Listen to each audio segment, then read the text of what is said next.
Hey everyone, it's Mojaxx back in the DJcity UK lab. Often on this channel I will say things like something's been long awaited or it's been a long time coming. On this occasion, it's definitely true. The previous flagship media player from Pioneer DJ was the CDJ-3000 Nexus 2, and that dropped in early 2016. So this new one, the CDJ-3000, has been a long time coming. Now, this is only a first look today. I've had them less than a week and they are going back as soon as I've shot this video. So I hope Pioneer DJ will get a set to me for a bit more long-term use so I can actually give you my verdict on them. This is purely going to be my first impressions, but as you can see, there's lots to get into. So let's get busy. The first thing to note about the CDJ-3000 is that it doesn't play CDs. Many people might be surprised at this considering the name of the product, but it sort of makes sense from a marketing point of view. The XDJ prefix is more associated with affordable home gear. Personally, I might have been inclined to go with XDJ-3000 Nexus and leverage that suffix instead, but what do I know? As for the removal of the CD drive from a functionality point of view, I couldn't care less. If you still play with CDs, more power to you, I respect your choice, but you have to accept that you are now an outlier. CDs just aren't a mainstream DJ format in 2020. At first glance, the CDJ-3000 looks a lot like a CDJ-2000 Nexus 2, with a bigger screen and some more buttons, and in a lot of respects that's kind of what it is. The player is clearly designed to offer a smooth transition from the older models to these, and it provides that. I was happily up and running on the 3000 with very little learning curve at all. The big headline as far as Pioneer DJ are concerned is the fact that the 3000 is an MPU driven unit, with two types of multi-core CPU, a dual-core ARM A57 and a quad-core ARM A53. What that means is the player is now running on the same kind of chips as modern phones or tablets, and therefore has a ton more power to draw upon.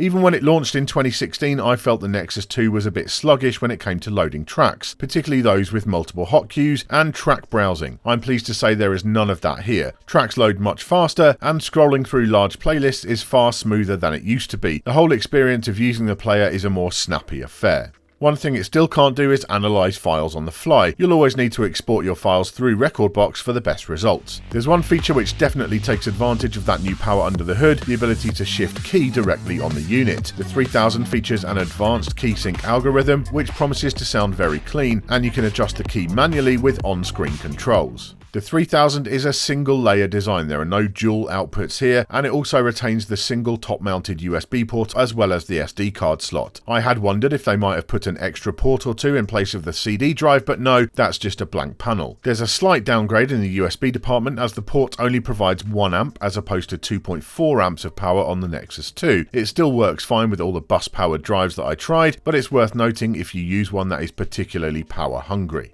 The second big headline for Pioneer DJ is the sound quality on offer. The internal processing is all done at 32-bit 96 kHz, regardless of the source file quality. On the Nexus 2 that was only done when using higher quality files to begin with. According to the specs, if you only ever used 24-bit 96 kHz files on a Nexus 2, you won't find much difference, but that is pretty rare and there should be some significant improvement with regular files. I'll be testing that in depth soon. The display is a definite upgrade, being 9-inch as opposed to 7 on the Nexus 2, and it's much higher resolution also at 720p. There is still no multi-touch on offer here, but there's a lot more you can now do with touch on the device, like swiping through playlists and touching to load. The whole usage of the player is much more touch focused than it has been in the past. The display looks crisp and clean from the front, the refresh rate is clearly improved, so the movement of the waveforms is much better. The screen is also noticeably brighter than on older models, which will be a blessing at outdoor events.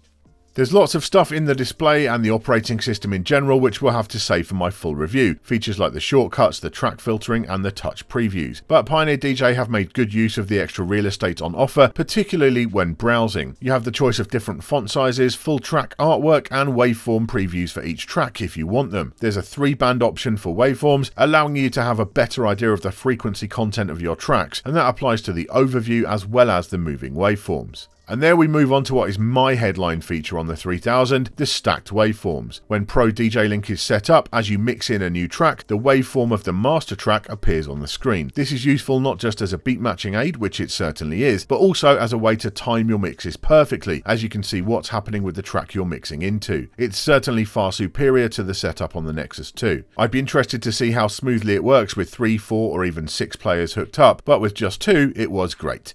Looking at the body of the players, much of the layout will be very familiar to Nexus 2 users. The position of the Q and play buttons, the traditional loop in and out and re-loop buttons, the pitch fader, all of this is quite rightly unchanged. There are some new controls, dedicated beat jump buttons, the length of which can be adjusted in shortcuts, and an extra 8-beat loop button as well as the 4 found on older models. One huge change is with the hotkeys. There are now 8 physical buttons as opposed to 4 with 2 layers on the Nexus 2. It should be noted that they are just hotkeys. They aren't multi-mode performance pads, they just do that one job. They're nice and responsive, and it's great to have easy access to all 8. The positioning of them will, I suspect, be controversial. On the one hand, it's cool to have them so close to the screen for that visual feedback, but there is also a concern that if a DJ was getting busy hotkey juggling and is a little clumsy, there are a lot of buttons and a jog wheel close by with potential for accidental activation. In my initial testing, it feels like there is enough room to be comfortable, but we'll see how it is long term. Moving on to the jog wheels, Pioneer DJ's mechanical jogs have always been my favourite static platters on the market, and that continues with the 3000, perhaps even more so. The upgraded mechanism is quieter and feels more smooth than those on previous models, and the touch sensitivity is perfect. The central display has been overhauled and is now much higher resolution and can display track artwork, a great visual cue for those who use that. It's not quite as busy as those found on devices like the XDJ-XZ, but I kind of like that, and there's no doubt they're a huge improvement over the Nexus 2.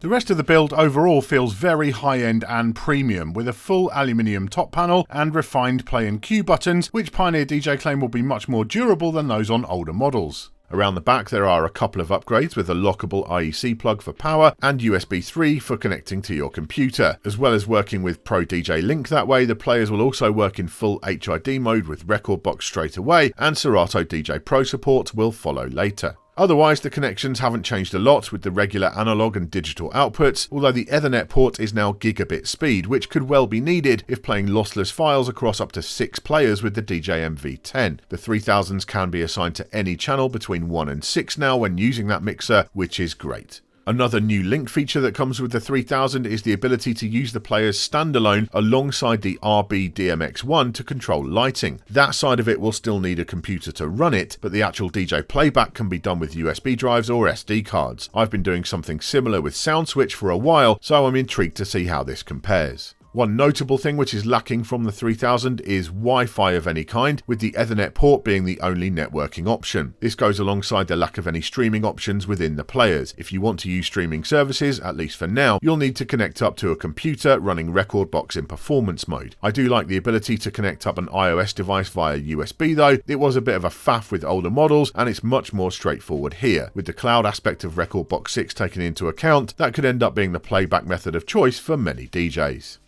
One final thing to mention, and that is the price. With a street price of just under $2,300 in the US, there's no doubt that the CDJ-3000 is a pricey bit of kit, the most expensive media player on the market by quite some margin. But it's also only $100 more than the street price of the Nexus 2s, and by comparison, you're getting a lot more for your money with these. As always, value is subjective, and I suspect for the target market of these players, that sum will seem pretty reasonable. So there you go, a first look at the new CDJ-3000 from Pioneer DJ. It must be very tricky to be that company and kind of walk in on this tightrope between DJs on the one hand who are calling for new and exciting features all the time, new bells and whistles, and the people who are actually buying this product, which is not generally DJs, it's rental houses, it's big clubs and venues, and it's, you know, big festivals, people who kit those out, that kind of thing. That's the actual target market for this device.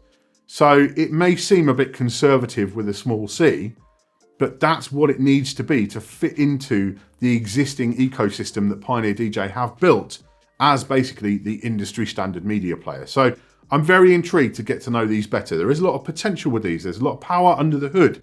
That's what Pioneer DJ are promising. And the sound quality side of things as well, that's what they're really pushing. It's not about fancy new features. It is about build and sound quality. So yeah, I'm very intrigued to see how these cope with a bit of long-term testing a bit further down the line.